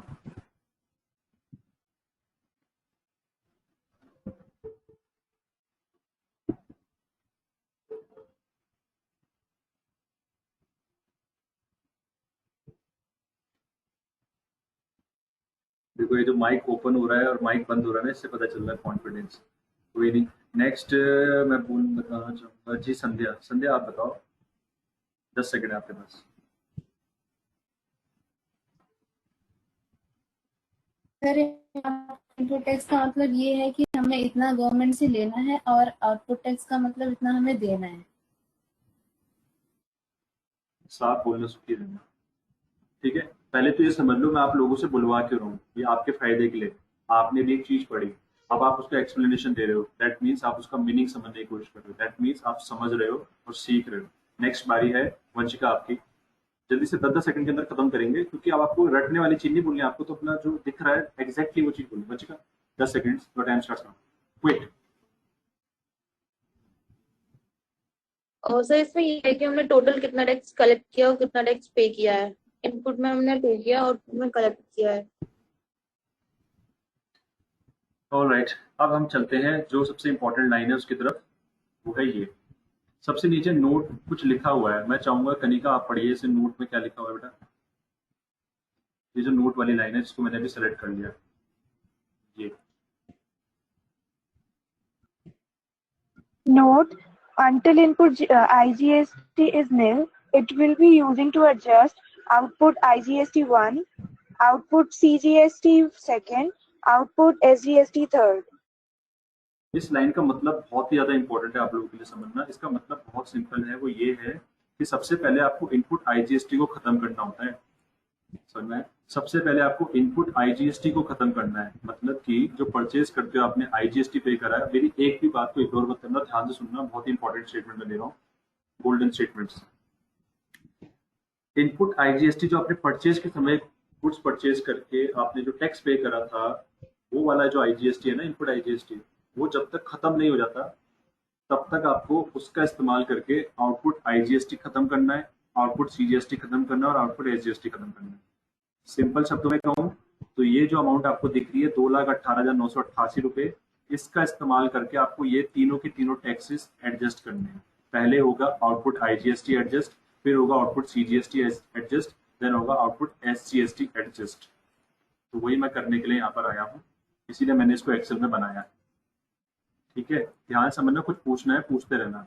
और अगर इनपुट आईजीएसटी का जो भी पैसा है 2,18,988, इन तीनों को एडजस्ट नहीं कर पाता है, तब हम यूज करेंगे सीजीएसटी का इस्तेमाल सीजीएसटी को एडजस्ट करने के लिए, एसजीएसटी का इस्तेमाल एसजीएसटी को एडजस्ट करने के लिए। बहुत ही सिंपल है। तो क्लियर कट मैं बता रहा हूं आपको कि आपको पहले इनपुट आईजीएसटी का इस्तेमाल करके इन तीनों टैक्सेस को खत्म करना है, फिर आपको सीजीएसटी का इस्तेमाल करके खत्म करना है सीजीएसटी को, और एसजीएसटी का इस्तेमाल करके खत्म करना है एसजीएसटी को। तो अब हम क्या करेंगे, यहाँ पर हम इस सेल पे कर्सर रखेंगे और यहाँ पर लिखेंगे, किसी को कुछ पूछना है? माइक ऑन किया है किसी ने? ठीक है, आज की क्लास बहुत ज़्यादा टफ भी थी समझना, ठीक है, तो हो सकता है कुछ चीज़ें समझ में ना आई हो, क्योंकि ये थोड़ा सा टैक्स एडजस्टमेंट वाली क्लास है और इसमें आपको आईटीसी में समझा रहा हूँ आज, तो ध्यान समझो। इसको मैं कर देता हूँ ग्रीन कलर, इसको मैं कर देता हूँ रेड कलर। ग्रीन मतलब, रेड मतलब क्या? ग्रीन मतलब जो आपने टैक्स कलेक्ट करा है, रेड मतलब जो आपने टैक्स पे करा है, ठीक है। अब मैं क्या करूंगा, आउटपुट टैक्स जो मेरे हैं उसमें से घटाऊंगा इनपुट टैक्सेस, पर पहले शर्त क्या है, आपको आईजीएसटी खत्म करना है। तो हम यहाँ पर कर्सर रखेंगे, 2,18,988 रुपये लिखा हुआ है। अब यहाँ पर हमने लिख दिया माइनस 2,18,988 रुपये, ठीक है जी, और एंटर कर दिया। तो 2,18,988 रुपये तो पूरा का पूरा इस्तेमाल हो गया इसको खत्म करने के लिए, तो बचा क्या? कुछ नहीं बचा। तो ये दोनों मैं इसमें से खत्म कर ही नहीं सकता। क्यों? क्योंकि अब ये भी माइनस 2,18,988 हो चुका है। इसको ध्यान से समझना, बहुत इंटरेस्टिंग है ये। आपने आईजीएसटी पूरा यूज कर लिया, इसीलिए मैं यहाँ पर माइनस 2,18,988 लिख रहा हूँ। और मैंने यहाँ माइनस क्यों लिखा हुआ है? क्योंकि मैंने आउटपुट आईजीएसटी में से इनपुट आईजीएसटी का इस्तेमाल करके उसको खत्म किया है। तो बचा कितना वो पता करने के लिए आपको इन दोनों सेल्स को प्लस करना होगा, this cell plus this cell. अब सर प्लस क्यों कर रहे हैं? क्योंकि प्लस माइनस माइनस होता है। अगर दो नंबर को आप प्लस करोगे और उसमें से एक नंबर माइनस है तो वो माइनस ही तो होगा। एंटर दबाओ। तो आपको 27,588 रुपये आईजीएसटी पे करना है सरकार को। ये अमाउंट निकल के देखो हमारी आ गई। ये अमाउंट आपको सरकार को देना ही देना है, 27,588 रुपये। यहाँ पर किसी को कोई डाउट है तो अभी पूछ लो, क्योंकि बहुत ही इंपॉर्टेंट मैं चीज करवा रहा हूँ अभी। किसी को कुछ पूछना है पूछो, नहीं पूछना तो टाइप करो एन। ये जो आप एन टाइप करते हो ना, इससे मुझे क्लियर होता है कि आपको नहीं पूछना है। ये तो चुप रहने से लगता है कि शायद अच्छा शर्माना है। इसमें शर्माना क्या है? पूछना है तो पूछो ना यार। मैं आपकी जगह होता तो मैं क्या पूछता कि सर यहाँ पे माइनस लिखा हुआ तो आपने प्लस क्यों लगाया? मैं दोबारा पूछता, मैं बता, फिर वो जो टीचर को बताता कि बेटा प्लस इसलिए लिखा है क्योंकि प्लस माइनस माइनस होता है, ठीक है। और यहाँ माइनस क्यों लिख रहे हो सर? इसलिए लिख रहा हूँ बेटा क्योंकि आईजीएसटी आपका पूरा खत्म हो चुका है, तो माइनस लिखकर मैं ये समझाना चाह रहा हूँ आईजीएसटी नहीं बचा है। तो अब इसको भी हम इक्वल टू करके इस वाली सेल से प्लस कर देंगे इस वाली सेल, तो बचेगा क्या? 0। आपके पास अब कोई इनपुट आईजीएसटी नहीं है। तो दुनिया बोलती है आईटीसी क्लेम, आईटीसी पढ़ लो, जीएसटी के अंदर आईटीसी बहुत जरूरी है समझना। आईटीसी इसी को ही तो बोलते हैं। आईटीसी का मतलब होता है input tax credit. Input tax credit का मतलब कि इनपुट टैक्स को माइनस करना आउटपुट टैक्स में से। देखो माइनस ही तो किया है मैंने। क्रेडिट का मतलब होता है माइनस। जो इनपुट टैक्स आपका डेबिट होकर आपने एंट्री पास करी थी ना परचेज के समय में, अब मैंने उसको क्रेडिट कर दिया। क्रेडिट बोले तो माइनस, और माइनस का इस्तेमाल मतलब माइनस करके मैंने अपना आउटपुट टैक्स खत्म करके इतना आउटपुट टैक्स अब मुझे सरकार को देना है। बहुत ही सिंपल है। अब वक्त है आउटपुट सीजीएसटी की बारी। ये तो मेरा इनपुट सीजीएसटी है। ये वाला जो देखो मैं भी कंफ्यूज हो रहा हूँ, ध्यान रखना ये चीज ही ऐसी है। इसमें शुरुआत में ना आपको दिक्कत होगी क्योंकि आपको ये क्लियर नहीं होगा कि मैं भी खोल क्या रहा हूँ, इसलिए मैंने कलर भी दे दिया। अब मुझे देखो कलर से क्लियर है। रेड मतलब ये पैसा मैंने पे करा है, ग्रीन मतलब पैसा मैंने कलेक्ट करा है। तो 21,967 रुपये 28 पैसे ये पैसा मैंने पे करा है, कलेक्ट करा है, ये पे करा है मैंने। तो इसका इस्तेमाल करके अब मैं इसको एडजस्ट कर सकता हूँ। कैसे करूंगा देखो, यहाँ मैं कर्सर रखूंगा, यहाँ मैं लिखूंगा माइनस 21,967 रुपये 28 पैसे, सॉरी, और एंटर। तो अगर मैंने यहाँ पे लिख दिया तो उसका मतलब यहाँ पे भी कुछ नहीं बचा, यहाँ पे भी मेरे को लिखना पड़ेगा माइनस 21,967 रुपये 28 पैसे। सर अगर ऊपर माइनस लिख दिया तो नीचे माइनस क्यों लिख रहे हो? अरे ये समझने के लिए कि अब ये बचा नहीं है, इसीलिए मैं नीचे लिख रहा हूँ। इक्वल टू करके अब मैं इस सेल को प्लस कर दूंगा इससे। प्लस क्यों कर रहे हैं दोबारा? क्योंकि प्लस माइनस माइनस होता है। एंटर करिए। तो आपको सीजीएसटी सरकार को देना है 4,263 रुपये 4 पैसे। क्या सर बस 4 पैसे देने? नहीं, 4,263 रुपये बोला मैं। अब हमें एसजीएसटी को एडजस्ट करना है। हमें 26,230 रुपये 68 पैसे गवर्नमेंट को एसजीएसटी पे करना है, वो हमारे पास है, परंतु हमने ऑलरेडी इतना एसजीएसटी गवर्नमेंट को दे रखा है, तो दोबारा इतना क्यों दूं? तो मैंने क्या करा, यहाँ लिखा -21,967.28 एंटर, और इधर भी लिख दूंगा माइनस करके, क्योंकि नहीं तो मैं भूल जाऊंगा बाद में, इसलिए मैं माइनस लिखा। देखो एक्सेल से बढ़िया सॉफ्टवेयर नहीं हो सकता कैलकुलेशन के लिए, क्योंकि इतनी आसानी से सब चीजें हो रही है, किसी को हद नहीं। अब मैं इक्वल टू करके इस वाली सेल में प्लस कर दूंगा इसको। सर मैं प्लस रहा हूँ पर हो माइनस रहा है, क्यों सर? प्लस तो लगा रखा है, प्लस माइनस माइनस होता है। लीजिए आपके तीनों के तीनों टैक्सेस आ गए हैं, और नीचे क्या है? अरे हाँ, यहाँ पे मुझे 0 0 भी तो दिखाना है। This cell plus this cell enter. ध्यान रखना ड्रैग मत करना फॉर्मूला, गलती से भी नहीं। अगर आपने ड्रैग करा तो आपकी खैर नहीं, ध्यान रखना कोई ड्रैग नहीं करेगा। जब भी एक्सेल के अंदर कोई इंपॉर्टेंट कैलकुलेशन सीखते हैं तो बार बार फॉर्मूला लगाते हैं। अगर आपने ड्रैग कर दिया तो आपको वो चीज दिमाग में नहीं बैठेगी। तो ठीक है, यहाँ तक सबको क्लियर है? ये तीनों के तीनों टैक्सेस जो आपको दिख रहे हैं ना, आपको अब सरकार को आईजीएसटी देना है 27,558, सीजीएसटी देना है 4,263 और एसजीएसटी देना है 4,263। चलिए सर देखते हैं आपकी बात कितनी सच है। तो चलो, डरता कौन है, चलते हैं टैली में। टैली में सबसे पहले अब हमें एडजस्टमेंट वाली एंट्री पास करनी है, जो मेरा बहुत ही मजेदार, मुझे अच्छा लगता है। तो सबसे पहली एंट्री आपको दिख रही होगी ये वाली, output IGST debit to input IGST. Guys ध्यान से समझना, ये एंट्री मैं ऑलरेडी एक्सेल में कर चुका हूँ। अगर आप ध्यान से एक्सेल की तरफ देखोगे तो आपको समझ में आ जाएगा। देखो ध्यान से, आउटपुट आईजीएसटी ये दिख रहा है आपको, आउटपुट आईजीएसटी डेबिट कितने रुपए से? 2,18,988 टू इनपुट आईजीएसटी, यानी कि 2,46,546 के अंदर जो 2,18,988 थे मैंने उसको खत्म कर दिया है। शायद ये बात तुरंत ना आए समझ में, इसलिए थोड़ा सा पेशेंस चाहिए। यानी कि जो आपको यहाँ पर दिख रहा है output IGST account debit to input IGST, ये अकाउंटिंग लेवल पे जनरल एंट्री है, परंतु एक्सेल के अंदर हम इसको ऑलरेडी कर चुके हैं। हमने जब माइनस का बटन दबा दिया तो 2,18,988 रुपए खत्म हो चुके हैं आउटपुट आईजीएसटी में से। बस हमें टैली में करना है। क्यों करना है टैली में? क्योंकि टैली में अगर हम इस एंट्री को पास करेंगे तभी ड्यूटीज एंड टैक्सेस में से आउटपुट आईजीएसटी आपका कम होगा कुछ। देखो अभी आउटपुट आईजीएसटी कितना ज्यादा दिखा रहा है, क्योंकि अभी तक मैंने 2,46,546 में से इसको नहीं घटाया, 2,18,988। जब मैं घटाऊंगा तभी वो काम होगा। मुझे इसमें से इसको घटाना है, तो बार बार इस पे इसलिए इतना स्ट्रेस दे रहा हूँ ना, क्योंकि ये एडजस्टमेंट एंट्री है। इसमें आप गलती कर दोगे तो बहुत बड़ी गड़बड़ हो जाएगी, और ये बहुत ही इंपॉर्टेंट केस है। टैक्स पेमेंट करना बहुत ही सेंसिटिव पॉइंट होता है, और आपको अगर ये जिम्मेदारी दी गई है तो आपको उसे बखूबी निभाना पड़ेगा। करते हैं, चलो ध्यान से समझना, मेरे साथ साथ चलना, कोई दिक्कत नहीं आने वाली। हम जाएंगे अकाउंटिंग वाउचर्स के अंदर, एंटर दबाएंगे, और यहाँ मैंने लिखा F7। F7 जो जनरल वाउचर होगी उसमें होगी एंट्री। क्यों होगी इसमें एंट्री सर? क्योंकि हम एडजस्टमेंट कर रहे हैं। मैंने बताया था जनरल वाउचर का इस्तेमाल एडजस्टमेंट एंट्रीज के लिए होता है, टैली की स्टार्टिंग में मैंने सिखाया था, इसलिए जनरल वाउचर में जाएंगे। कोई और वाउचर इसको कर ही नहीं सकता इस एंट्री को, इसलिए जनरल वाउचर। अब हमें सबसे पहले क्या करना होता है जनरल वाउचर में, ध्यान रखना। अब आपको एंट्री पास नहीं करनी है, आपको नीचे के से दाईं तरफ जाना है। आपको एक बटन दिखेगा ऑल्ट जे, स्टैट्यूटरी एडजस्टमेंट, इस बटन पे क्लिक करना है। अगर आप इस बटन पे क्लिक करके एंट्री पास नहीं करोगे तो वो लीगल एंट्री नहीं मानी जाएगी। स्टैट्यूटरी एडजस्टमेंट, थोड़ा जूम करके दिखाता हूँ। ये जो स्टैट एडजस्टमेंट लिखा है इसका मतलब होता है स्टैट्यूटरी एडजस्टमेंट, मतलब लीगल एडजस्टमेंट। ये जो एंट्री हो रही है लीगली हो रही है पास। तो मैंने यहाँ पर क्लिक करा। अब यहाँ पर क्या पूछ रहा है वो, टाइप ऑफ ड्यूटी और टैक्स, किस टैक्स को आप एडजस्ट करना चाह रहे हो। थोड़ा जूम कर देता हूँ। किस टैक्स को हम एडजस्ट करना चाह रहे हैं जी? जीएसटी को एडजस्ट करना चाह रहे हैं। कर दो एंटर। फिर वो पूछ रहा है नेचर ऑफ एडजस्टमेंट, आपका एडजस्टमेंट का नेचर क्या है? क्या आपकी टैक्स लायबिलिटी डिक्रीज हो रही है? क्या आपका आईटीसी इंक्रीज हो रहा है? क्या आपकी टैक्स लायबिलिटी इंक्रीज हो रही है? क्या आपकी टैक्स लायबिलिटी इंक्रीज हो रही है और आईटीसी भी इंक्रीज हो रहा है? क्या आपका ओपनिंग बैलेंस है? क्या आप रिफंड कर रहे हो? क्या रिवर्सल ऑफ आईटीसी, क्या रिवर्सल ऑफ टैक्स लायबिलिटी? तो आप लोगों से मैं जानना चाहूंगा इन सब में से मुझे क्या सेलेक्ट करना चाहिए।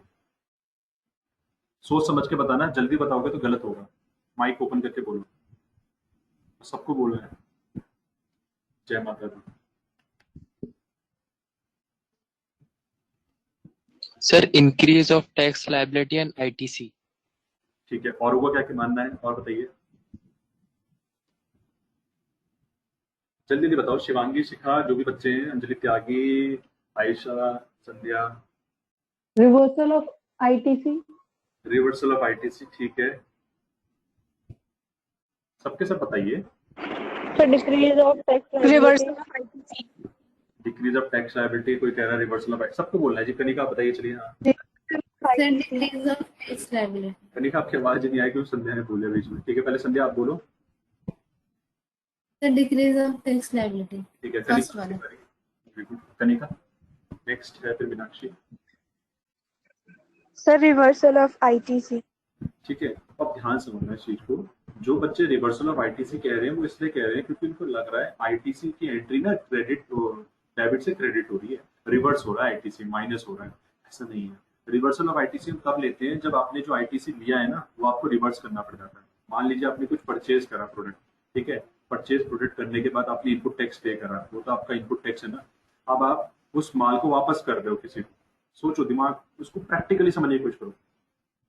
1 लाख रुपए के प्रोडक्ट खरीदे, उसमें आपने मान लीजिए 18% की दर से जीएसटी पे करा, तो कितना हुआ, 18,000 रुपए, ठीक है। अब आपने उसमें से 2 प्रोडक्ट वापस कर दिए, तो 2 प्रोडक्ट का आपको आईटीसी भी तो वापस करना पड़ेगा, रिवर्स ही हो जाएगा आईटीसी। जरा सोचो, तब लेंगे हम रिवर्सल ऑफ आईटीसी वाला, ठीक है। और इंक्रीज ऑफ आईटीसी अलग केस होता है, आपको इसमें लेना है डिक्रीज ऑफ टैक्स लायबिलिटी। जिन्होंने डिक्रीज ऑफ टैक्स लायबिलिटी का वो बिल्कुल सही कहा, क्योंकि आपकी टैक्स लायबिलिटी डिक्रीज हो रही है। आप देखिए जरा यहाँ पर, अगर आप देखेंगे तो देखो आपकी टैक्स लायबिलिटी डिक्रीज हो रही है। अब इसमें कोई निराशाजनक बात नहीं है, ठीक है ना, कोई दुखी होने की जरूरत नहीं कि हमारा आंसर गलत है, क्योंकि जिन्होंने आंसर भी दिया उन्होंने तुक्के में तो दिया। तो आपको टैक्स लायबिलिटी आपकी डिक्रीज हो रही है, कितने रुपए से, 2,18,988, 21,967, 21,967, कितने रुपए से डिक्रीज हो रही है आपकी टैक्स लायबिलिटी, क्योंकि ये आपकी टैक्स लायबिलिटी तो थी, तो उसी को हम डिक्रीज करेंगे। मैंने एंटर दबाया यहाँ पर, ध्यान से देखना, बड़ा मैं आराम से लेके चल रहा हूँ। अब वो पूछ रहे हैं list of nature of adjustment, इन तीनों में से कारण बताओ कि आपकी टैक्स लायबिलिटी क्यों डिक्रीज हो रही है। पहला है एडजस्टमेंट अगेंस्ट क्रेडिट, दूसरा है cancellation of advance payment and reverse charge, या तीसरा परचेज अगेंस्ट एडवांस पेमेंट। क्या लेंगे इन तीनों में से? So adjustment against credit. बिल्कुल सही। हम क्रेडिट, एडजस्टमेंट अगेंस्ट क्रेडिट का मतलब क्या है, हम इसको एडजस्ट कर रहे हैं अगेंस्ट इनपुट टैक्स, ठीक है ना। तो कहने का सिंपल सा मतलब क्या है कि आपकी टैक्स लायबिलिटी डिक्रीज होने के पीछे कारण क्या है, इनपुट टैक्स, वो क्रेडिट हो रहा है। एंटर किया मैंने, अब देखो ये ठप्पा लग गया इसमें। ये ठप्पा लगने का मतलब क्या है, ठप्पा लगने का मतलब ये हो गया कि अब आपकी ये एंट्री लीगली पास होगी और इसका इफेक्ट भी आपको बुक्स ऑफ अकाउंट्स में दिखेगा। तो चलिए देखते हैं। अब सवाल आता है मैं डेट क्या डालूं।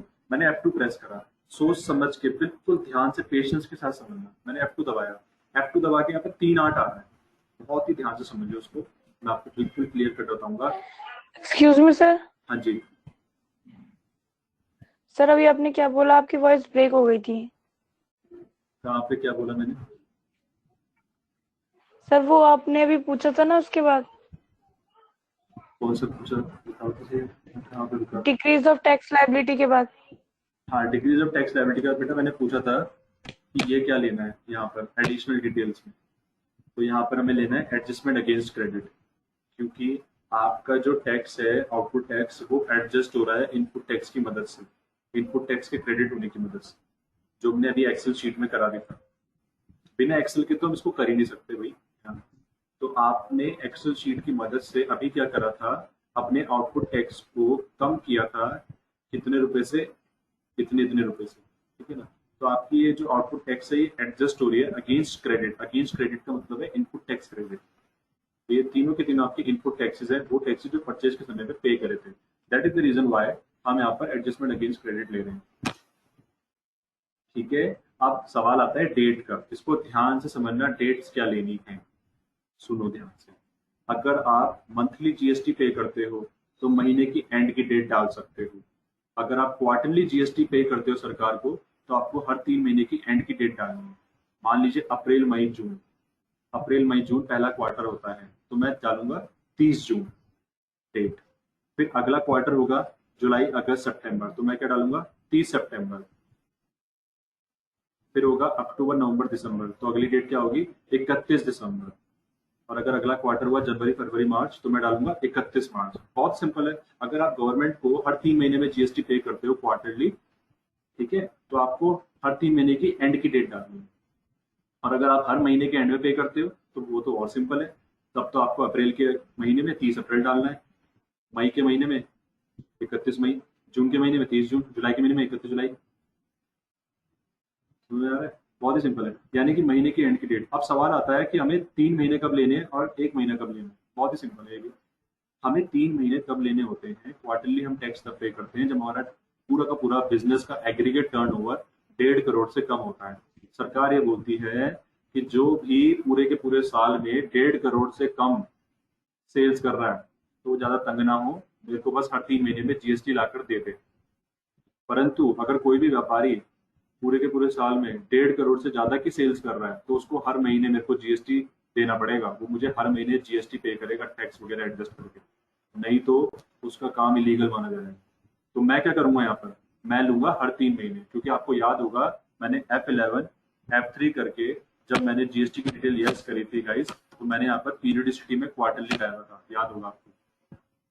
मैंने यहाँ पे क्वार्टरली इंसर्ट किया था, मैंने वहां पर भी ये चीज समझाई थी और 2-3 क्लासेस में इस चीज को रिपीट भी कर चुका हूँ। तो अभी मैं क्वार्टरली के हिसाब से चलूंगा। अब सवाल आता है डेट, अब तो अभी 2 अगस्त ले रखी है बेटे, एजुकेशनल मोड है। एजुकेशनल मोड में मैं एग्जैक्टली 30 अगस्त नहीं ले पाऊंगा, समझाने के लिए मुझे ऐसी कोई ना कोई डेट लेनी पड़ेगी। तो मैंने ये फैसला लिया है कि क्यों ना मैं इसमें 31 मार्च लूँ डायरेक्ट, 31 मार्च। अब सर 31 मार्च भी ले रहे हो, पीरियड तो हमारा भी हुआ ही नहीं है, हमारे तो 3 महीने भी खत्म नहीं हुए। तो बेटा मैं इसलिए ले रहा हूँ क्योंकि मुझे आपको समझाना है। आपको क्या बताया मैंने, अप्रैल मई जून के हिसाब से आपको हर 3 महीने की लास्ट की डेट लेनी है। महीने में अगर देखोगे तो हर महीने की लास्ट डेट। तो डेट्स का कॉन्सेप्ट क्लियर हो गया सबको? डेट के कॉन्सेप्ट मैंने बस इतना बताया, टर्नओवर के हिसाब से डेट्स कौन सी लेनी है बस। तो मैं भी इसमें F2 करके 31 मार्च ले रहा हूँ क्योंकि मेरे लिए सबसे सेफ डेट ये। अब बात करते हैं डेबिट की। डेबिट में क्या आएगा, बहुत सिंपल है, बहुत ही सिंपल। आपको डेबिट में लेना है आउटपुट आईजीएसटी। कितने रुपए से? उतने रुपए से जितने रुपए से आपका आईजीएसटी खत्म हो रहा है। OUT टाइप करो, देखो ये रहा आपका आउटपुट आईजीएसटी, दबाओ एंटर। अब वो पूछ रहा है आईजीएसटी का टोटल रेट कितना है, तो रेट कितना आएगा यहाँ पे बताइए?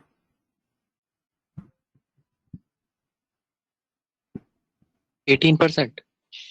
बिल्कुल, हम यहाँ पर 18 लिख देंगे और एंटर कर देंगे। अब टैक्सेबल वैल्यू ये पूछ रहा है, टैक्सेबल वैल्यू क्या आएगी, यानी कि आपने जब भी सेल्स करी थी आईजीएसटी से तो आपकी टैक्सेबल वैल्यू टोटल थी कितनी। अब ये हमें पता ही नहीं है, बट ये बोलना गलत होगा, पता नहीं है, हम एक्सेल की मदद लेंगे ना। यही रीजन है मैंने आपको एक्सेल में क्यों बोला करने, क्योंकि एक्सेल आपकी मदद करेगा। अब बताओ जरा टैक्सेबल वैल्यू क्या, बताना, कौन बताएगा? सर 246546। कैसे बताया बेटा आपने? 24 ये बताया आपने? ना ना ना बेटे, तो टोटल टैक्स है। टैक्सेबल वैल्यू वो वैल्यू होती है इस पर टैक्स लगता है। वो ये आपसे ये पूछ रहा है कि जो भी आपके 18% की दर से टैक्स बना है ना, 246546 जो भी है, जितना भी है, ठीक है, उसमें आपने सेल्स कितनी करी, वो पूछ रहा है कितनी रुपए सेल्स की लिए टैक्स है ये, तो टैक्सेबल वैल्यू पूछ रहा है वो। कोशिश करो, मैं भी आगे नहीं बढ़ूंगा क्योंकि अगर मैं आगे बढ़ गया तो आपकी क्रिएटिविटी खत्म हो जाएगी। कोशिश करो बताने की, सबके सब। ऋतिक आज तो रंजनी सबके सब ट्राई करो। सर 10,64,900 कैसे आएगा? उनको ऐड करना होगा। हाँ ऐड करना होगा। पहले मुझे जानना मीनाक्षी से 10,34,900 कैसे आएगा?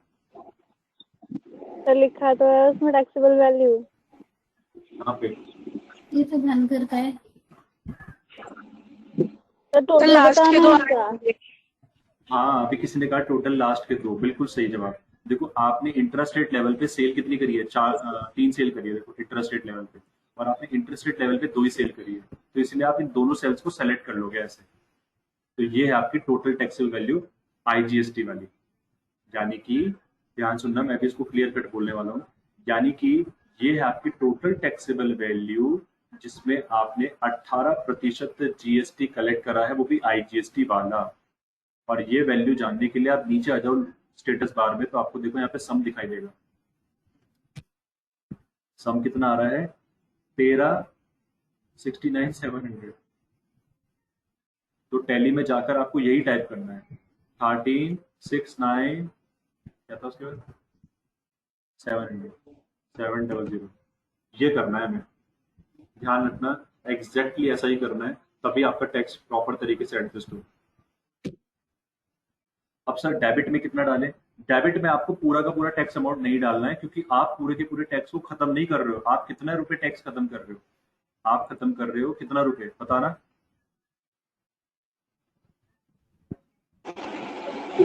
27558। ना ना ना ना ना ना, गलत बोला, गलत बोला। 218988। ये कर रहे हैं हम खत्म। ये तो बेटा आपका बनेगा भी टैली में जब आप खत्म कर डालोगे। तो मैं ये आएगा यहाँ पर दो, मतलब जो भी है 2,18,988, आपको यही डालना है यहाँ पे 2,18,988, क्योंकि इतने रुपए टैक्स को आप खत्म कर रहे हो। किसका इस्तेमाल करके? आईटीसी का यूज करके। देखो इसलिए तो डाली थी मैंने नेचर का नाम ये, इसीलिए हमने स्टैट्यूटरी एडजस्टमेंट में क्या लिखा था, decrease of tax liability. Tax liability हमारी डिक्रीज हो रही है आईटीसी की वजह से, और आईटीसी हमारा कितना है जीएसटी का, जितना आईटीसी होगा उतना ही ले पाएंगे। 2,18,988 रुपए लेंगे। एंटर दबाइए। एंटर दबाने के बाद देखो आपका आउटपुट आईजीएसटी कितना बचा, 27,558, और आप एक्सेल में जाओगे तो आपको यही दिखेगा 27,558। बिल्कुल सही है। अब हम एंटर करेंगे। अब वो पूछ रहा है क्रेडिट क्या करना चाहते हो, तो क्रेडिट मैंने क्या करा, इनपुट आईजीएसटी। एंटर। अब देखो इनपुट आईजीएसटी जैसे मैंने एंटर करा तो करंट बैलेंस 0 बना। क्यों बचा करंट बैलेंस 0? क्योंकि आपने पूरा का पूरा इनपुट आईजीएसटी इस्तेमाल करके अपना आउटपुट आईजीएसटी इतने रुपए से खत्म कर दिया।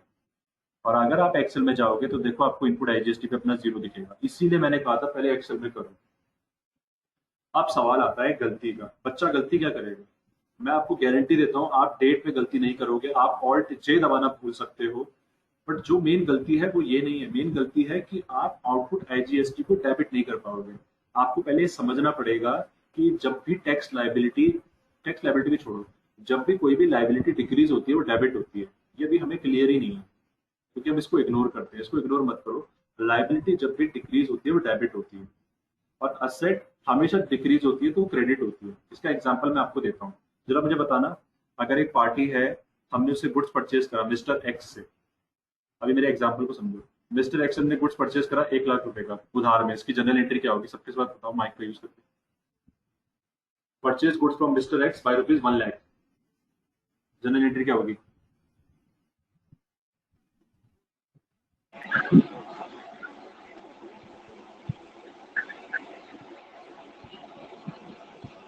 Purchase to mister X. Purchase to mister X. अब देखो मिस्टर एक्स हमारे लिए क्या है, एक क्रेडिटर है। क्रेडिटर मतलब लायबिलिटी। अगर मिस्टर एक्स को 1 लाख रुपए पे कर रहे हैं तो उसकी जनरल एंट्री क्या होगी?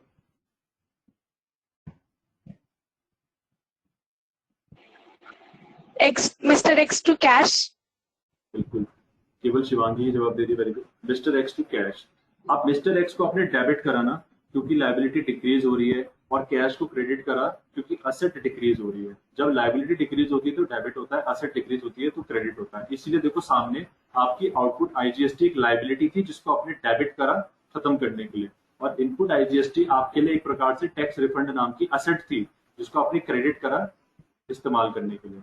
अब हम एंटर करेंगे और इसको सेव करने से पहले नरेशन डालेंगे। Being output IGST decreased by using input IGST। या आपको नरेशन जरूर डालनी है। नरेशन डालने से एक तो क्लियर हो जाएगा हम कर क्या रहे हैं। अभी किसी को कोई डाउट है इस एंट्री में तो पूछ सकता है मेरे से, सर मुझे ये समझ में नहीं आया, वो समझ में नहीं आया। ठीक है, पूछ लो अगर किसी को कोई डाउट है तो।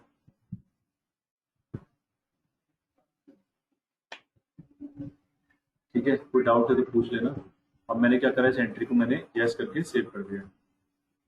अब इसी तरीके से आपको बाकी टैक्स भी एडजस्ट करने हैं, कुछ नहीं करना। ऑल्ट जे दबाओ दोबारा से, ऑल्ट जे दबा के दोबारा से जीएसटी लो, दोबारा से डिक्रीज ऑफ टैक्स लायबिलिटी लेंगे, दोबारा से एडजस्टमेंट अगेंस्ट क्रेडिट लेंगे, और इस बार हमें आउटपुट कौन सा वाला टैक्स लेना है, सीजीएसटी।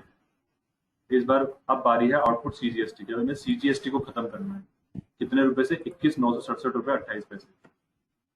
आउटपुट सीजीएसटी लीजिए। रेट पूछेगा वो, तो रेट में क्या आएगा, आपको लगेगा 18%। ना कितना आएगा? 9%। 9%।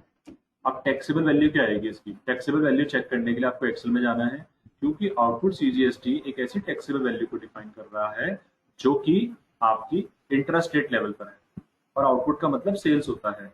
इसीलिए आपको यहाँ पर इंट्रास्ट रेट वाली जितनी भी सेल्स है उनको प्लस कर देना है। तो देखो मैंने तीनों को ऐसा सेलेक्ट करा तो मेरी इंट्रास्ट रेट लेवल पे सेल्स आ गई 291452, ऑल्ट टैब मैंने दबाया, यहाँ टाइप कर दिया मैंने 291452। ये मैं केवल एक्सेल की वजह से कर पा रहा हूँ, इसलिए मैंने कहा एक्सेल में जरूर लेके चलना अपने वर्ड। 291452 हमारी टैक्सेबल वैल्यू है, एंटर किया मैंने।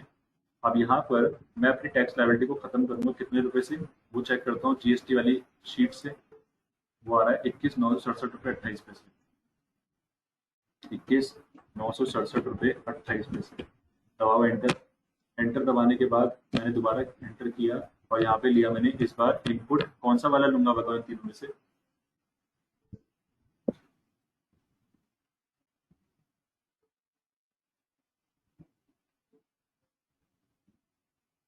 थोड़ा समय लगा दे। Input CGST. इनपुट सीजीएसटी, ठीक है, एंटर करो इसमें। तो देखो अब हमारा इनपुट सीजीएसटी कुछ बचा ही नहीं है। एंटर करो, नरेशन डालो, be output CGST decreases using input CGST. दबा दो एंटर और कर दो save. After saving this screen, अब बचा हमारा लास्ट आउटपुट एसजीएसटी। बिल्कुल वही डुप्लीकेट एंट्री है, बस उसमें सीजीएसटी की जगह एसजीएसटी आ गई। तो करते हो सेव, पर करना क्या है पहले हमेशा ध्यान रखना, ऑल्ट जे, ये मत भूलना। Decrease of tax liability adjustment against credit, debit में क्या आ जाएगा, आउटपुट कौन सा आ जाएगा, आउटपुट एसजीएसटी, एंटर, रेट डाल दो 9%। टैक्सेबल वैल्यू क्या आएगी? टैक्सेबल वैल्यू किसी को याद है? नहीं याद है कोई बात नहीं, यहाँ पर दोबारा आ जाओ, तीनों को सेलेक्ट कर लो, इंटरेस्ट रेट लेवल वाली सेल्स को। तो सेल्स आ गई 291452। जल्दबाजी बिल्कुल मत करना, 291452 एंटर। अब यहाँ पर डेबिट में कितना टैक्स आएगा, जाओ एक्सेल में पता करने। जल्दबाजी बिल्कुल मत करना, तुक्का बिल्कुल मत लगाना। 21967.28 बिल्कुल सही डालो यहाँ पर, 21967.28। और अब क्रेडिट में आ जाएगा कौन सा टैक्स, इनपुट कौन सा एसजीएसटी। देखो बना 0, ठीक है। अब एंटर कर देंगे बस, be output SGST decreases using input SGST. पता है नरेशन में लिखने से क्या होता है, एक तो हमें क्लियर होता है सेंटेंस में, हम खुद से तो कभी कुछ बात करेंगे नहीं, पर एटलीस्ट हम नरेशन से खुद तो बात करेंगे, इसलिए नरेशन में टाइप करना जरूरी है। बस अब सेव कर दिया। तो देखो आपके तीनों के तीनों टैक्स आपके एडजस्ट हो चुके हैं। आप जरा बैलेंस शीट पे जरा चेक करते हैं, ऑल्ट F1 दबाते हैं, तो आपको पहले की तरह 36,084 रुपये 80 पैसे ही दिखेगा, परंतु जब आप एंटर करेंगे तो आपको तीनों के तीनों टैक्सेस दिखेंगे कि आउटपुट आईजीएसटी अब आपको 27,558 पे करना है, आउटपुट एसजीएसटी 4,263 रुपये 40 पैसे, और सीजीएसटी भी इतना ही पे करना है। ये आउटपुट क्यों बचे सर? इनपुट कहाँ गए? इनपुट यूज हो गए इनको खत्म करने के। और एक्सेल शीट में भी आप देखोगे तो वही क्लैरिफिकेशन है। अगर ये दोनों क्लैरिफिकेशन आपके हाथ में है तो कभी भी आपको डरने की जरूरत नहीं है एंट्री करते हो। तो लीजिए टैली का मैंने आपको ये वाला केस भी सॉल्व करवा दिया, वो है केस नंबर 6, आईटीसी यानी कि इनपुट टैक्स क्रेडिट एडजस्टमेंट। लोग बोलते हैं आईटीसी क्या होता है, आईटीसी बड़ा टफ है, ऐसा कुछ भी नहीं है। आईटीसी कुछ भी नहीं है गाइस, आईटीसी का सिंपल सा मतलब है इनपुट टैक्स को, बिल्कुल हाँ, इनपुट टैक्स को क्रेडिट करना। देखो मैंने जो इनपुट टैक्सेस थे मैंने क्रेडिट ही तो करे हर बार, देखो क्रेडिट किया नहीं किया। अगली टैक्स की तरफ देखो, अगली एंट्री की तरफ देखो, मैंने ये भी इनपुट टैक्स को क्रेडिट किया, फिर अगली एंट्री की तरफ देखो मैंने ये भी इनपुट टैक्स को क्रेडिट किया। यानी कि इनपुट टैक्स क्रेडिट का सिंपल सा मतलब है जो भी आपके इनपुट टैक्सेस थे जो परचेज के टाइम पे आपने पे किए थे उनका इस्तेमाल करके आउटपुट टैक्सेस को खत्म करना, यानी कि आउटपुट टैक्सेस को डेबिट करना और खुद इनपुट टैक्स को क्रेडिट करना। इसी को बोलते हैं आईटीसी। अब सवाल आता है एक बिजनेसमैन इसके पीछे क्यों पड़ा रहता है इतना आईटीसी के पीछे कि मुझे आईटीसी क्लेम मिल जाए, आईटीसी क्लेम मिल जाए, आपने देखा भी होगा। वो इसलिए पड़ा रहता है क्योंकि उसकी वजह से उसको टैक्स कम देना पड़ता है सरकार को। नहीं तो अभी कितना टैक्स बन रहा था उसका, 2 लाख करीबन। अभी हमने पढ़ा था ना एक्सेल में, अभी हमने पढ़ा था एक्सेल में, इतना टैक्स उसे सरकार को देना पड़ता है। पर क्योंकि वो अपना आईटीसी इतना माइनस कर पाया इसलिए उसको सरकार को बस इतना देना है, 27,558। नहीं तो कहाँ 2.5 लाख रुपए तक देना पड़ता है उसे सरकार को टैक्स, और अब उसे केवल इतना देना है। क्यों? क्योंकि अब उसने अपना आईटीसी यूज कर लिया। ये समझना है आपको। जो भी बातें मैंने कही उसका वीडियो रिकॉर्ड हो रहा है, वीडियो रिकॉर्ड आपको शाम तक मिल जाएगा। कॉपी पेन अपना लेके रखना और साथ के साथ करते रहना और नोट करते रहना, क्योंकि एक ही बार आपको इन्वेस्ट करना है इसमें। अब फाइनल एंट्री हमारी है वो मात्र 2 मिनट लगेंगे उसमें मुझे करने में, वो है केस नंबर 7। उसके बाद आपका पूरा GST practical solve. Case number 7 GST payment, कुछ भी नहीं है, बहुत ही सिंपल है। कह रहा है आउटपुट जितने भी आपके जीएसटी है उनको डेबिट कर दो, क्योंकि लायबिलिटी जब भी डिक्रीज होती है डेबिट होती है, और क्रेडिट कर दो बैंक को, क्योंकि आप लीगली पेमेंट कर रहे हो इसलिए बैंक का अकाउंट है। करते हैं, चलिए। मैं कहाँ जाऊंगा, मैं जाऊंगा जी टैली में। टैली में मैं एस्केप का बटन दबाऊंगा बाहर आने के लिए, और यहाँ पर मैं जीएसटी की पेमेंट करने के लिए अकाउंटिंग वाउचर में जाऊंगा। सिंपली करूंगा मैं F5, क्योंकि पेमेंट वाउचर उससे होता है। अब आपको यहाँ पर पहले स्टैचुरी पेमेंट लेना है, ऑल्ट एस दबा के स्टैचुरी पेमेंट, क्योंकि आप लीगली पेमेंट कर रहे हो। अब लीगल पेमेंट करते वक्त मैंने एंटर किया, वो आपसे पीरियड पूछ रहा है कब से लेके कब तक की पेमेंट कर रहे हो। तो क्योंकि मैं 31 मार्च को कर रहा हूँ, इसलिए मैं यहाँ पर 1 मार्च से 31 मार्च लेना चाहता हूँ। मैंने ले लिया। पेमेंट टाइप में रेगुलर डाल सकते हैं। एक सेकंड, यहाँ पर मैं 1 जनवरी डालता हूँ। मैं 1 जनवरी क्यों डाल रहा हूँ यहाँ पे, क्योंकि मैं क्वार्टरली गवर्नमेंट को टैक्स पे करता हूँ, तो क्वार्टरली के हिसाब से मैं पीरियड डिफाइन करूंगा जी कि 1 जनवरी से 31 मार्च तक जितनी मैंने परचेज सेल्स करी उसका जो भी टैक्स बन रहा है वो मैं लीगली देखो आपको पे करता हूँ। आपको भी बिल्कुल ऐसे ही करना है, हर 3 महीने के हिसाब से लेके चलना है, अगर आपकी कंपनी में 3 महीने के हिसाब से टैक्स पे करेगी। कोई भी क्वेश्चन है बेझिझक होकर बैकअप सेंड करना और क्वेश्चन लिख देना, नहीं तो व्हाट्सएप पे पूछना, नहीं तो स्क्रीनशॉट भेजना व्हाट्सएप पे, कोई दिक्कत नहीं है।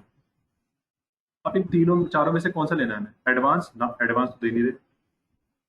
रिसिपेंट लायबिलिटी ये भी नहीं आएगा। रेगुलर, बिल्कुल रेगुलर आएगा, क्योंकि हम एक रेगुलर डीलर है, और रेगुलर डीलर हमेशा रेगुलर ही रहता है। अब आपको क्या लेना है यहाँ पर? आउटपुट, कौन सा वाला? आउटपुट आईजीएसटी लेना है पहले। आपका आउटपुट आईजीएसटी कितना देना है आपको सरकार को? देखो दिख रहा है यहाँ पे 27,558, तो लिख दो इसे यहाँ पे 27,558। एंटर करोगे, देखो ये 0 हो गया।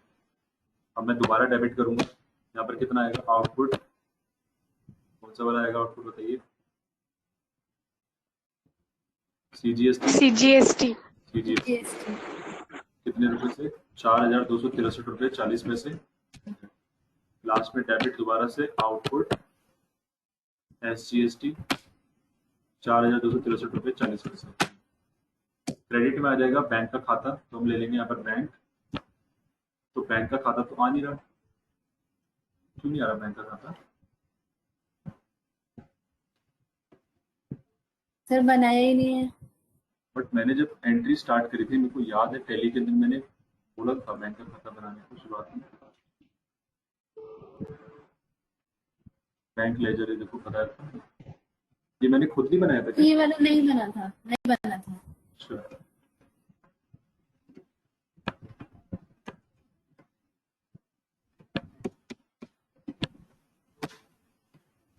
अकाउंट नंबर वगैरह अपनी डिटेल डाल देना, जो भी आपको डालना है।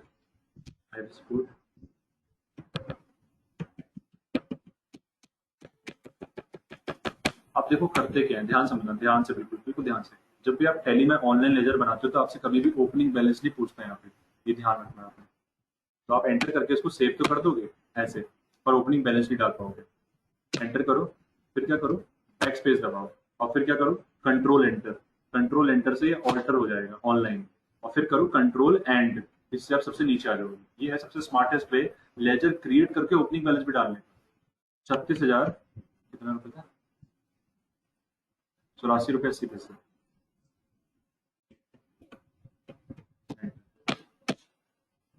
तो देखो मैंने क्यों कहा था टैली के अंदर जब भी हम कंपनी बनाएंगे तो मैंने क्यों कहा था बैंक का ओपनिंग बैलेंस इतना डालना है, क्योंकि एंड में हमारा जीएसटी के टैक्स के पेमेंट में इतना ही रुपए में टैक्स देना है। इसीलिए मैंने आपको कहा था कि इसके पीछे एक वजह है जो मैंने पहली क्लास में बताया था, और वो वजह यही है। 36,084 रुपये 80 पैसे मेरा टैक्स बना। करो एंटर, एंटर।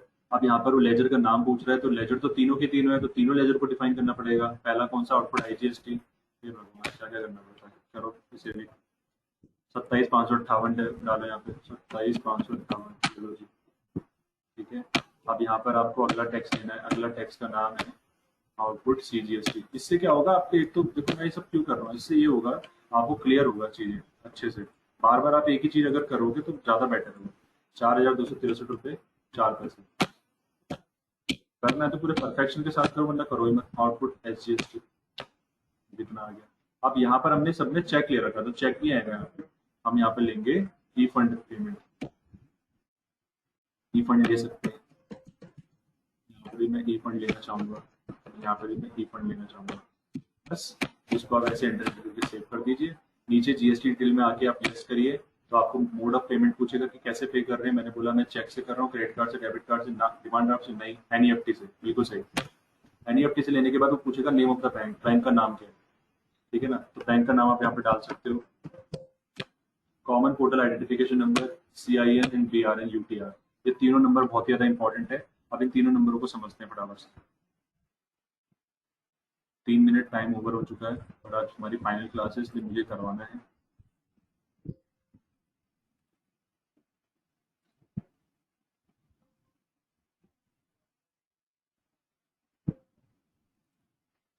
छोटा सा, ज्यादा बड़ा नहीं।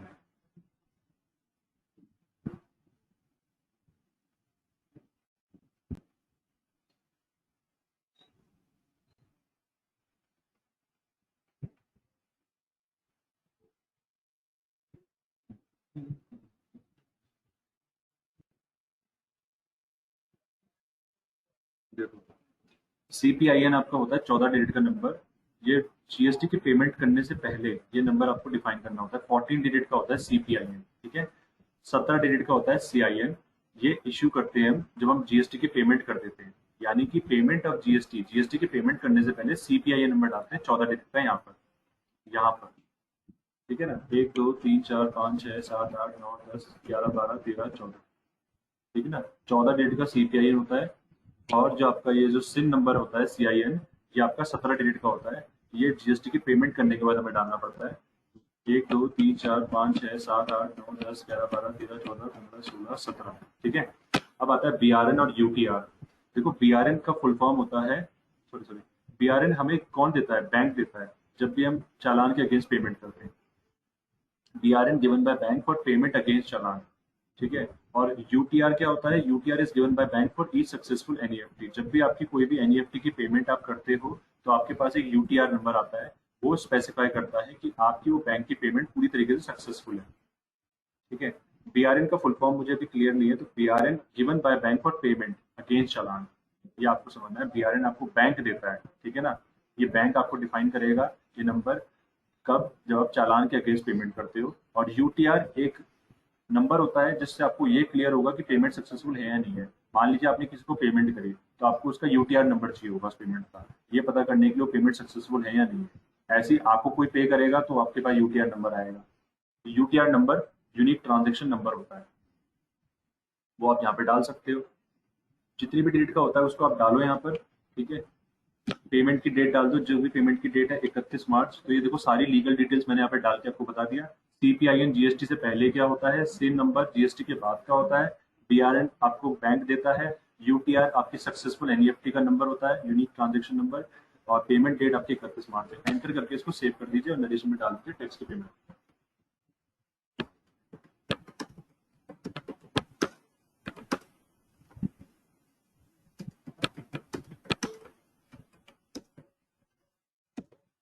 अब इसको हम सेव कर देंगे, दैट्स इट। पूरा का पूरा हमारा GST खत्म। और इस GST के केसेस में हमने सारे के सारे केसेस अब सॉल्व कर लिए, कोई भी ऐसी चीज नहीं जो रह गई है। अब आपको क्या करना है, अब आपको अपना ही प्रोजेक्ट वैसे ही सॉल्व करना है, मैंने बताया आपको। सारे के सारे वीडियोस, नोट्स, टैली का बैकअप सब आपको सेंड कर दूंगा बैकअप मेल्स पे। अब आपकी जो नेक्स्ट क्लास होगी वो होगी सैटरडे को। सैटरडे को आपका एक डाउट सेशन में रखूंगा। उस डाउट सेशन के अंदर मैं आपसे पूछूंगा जो भी आपको पूछना है, जितना पूछना है वो डाउट सेशन में रखना। ऐसा नहीं है इससे पहले नहीं पूछ सकते, इससे पहले आप मेल्स वगैरह में सब कुछ भेज सकते हो, जो भी भेजना है व्हाट्सएप पे, फोटो वगैरह कुछ भी, ईच एंड एवरीथिंग। कॉल भी करना है, कोई दिक्कत नहीं है, ठीक है, कर लेना। सैटरडे को जो फाइनल डाउट सेशन होगा उसमें मैं आपके डाउट्स लूंगा, ठीक है, और फिर मोहर लग जाएगी आपकी GST की। मीनवाइल आप क्या कर सकते हो, मीनवाइल आपने आज भी जो भी क्लास में पढ़ा उसको आप लिख सकते हो एक रिव्यू टाइप में, रेफरेंस में, कि हमने आज क्या क्या पढ़ा, और मुझे मेल कर सकते हो, ठीक है।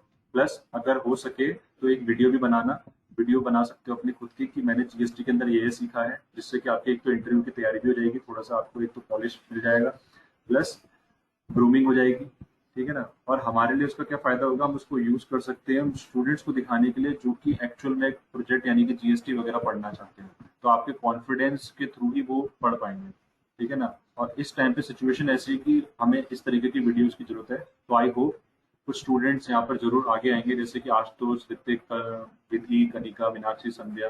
ठीक है ना। आपसे मैं एक्सपेक्ट करता हूँ कि आप लोग ऐसी वीडियो जरूर बनाएंगे। मैं आपको सेंड कर दूंगा वो वीडियो, जिस तरीके से आप क्रिएट करना है वो कर सकते हैं। बस कुछ नहीं करना, नॉर्मली अपना जो भी इंट्रोडक्शन है वो देकर जो भी आपने जीएसटी के अंदर पढ़ा वो डिफाइन कर सकते हैं। परचेज सेल्स की इंटरेस्ट रेट ट्रांजेक्शन पढ़ी, इंटरेस्ट रेट ट्रांजेक्शन पढ़ी, ठीक है, HSN SSC codes, tax payments पढ़ा, ये नंबर्स पढ़ा, CPIN सिन क्या होता है, ये बाकी नंबर्स वगैरह मैं आपको नोट्स में सेंड कर दूंगा।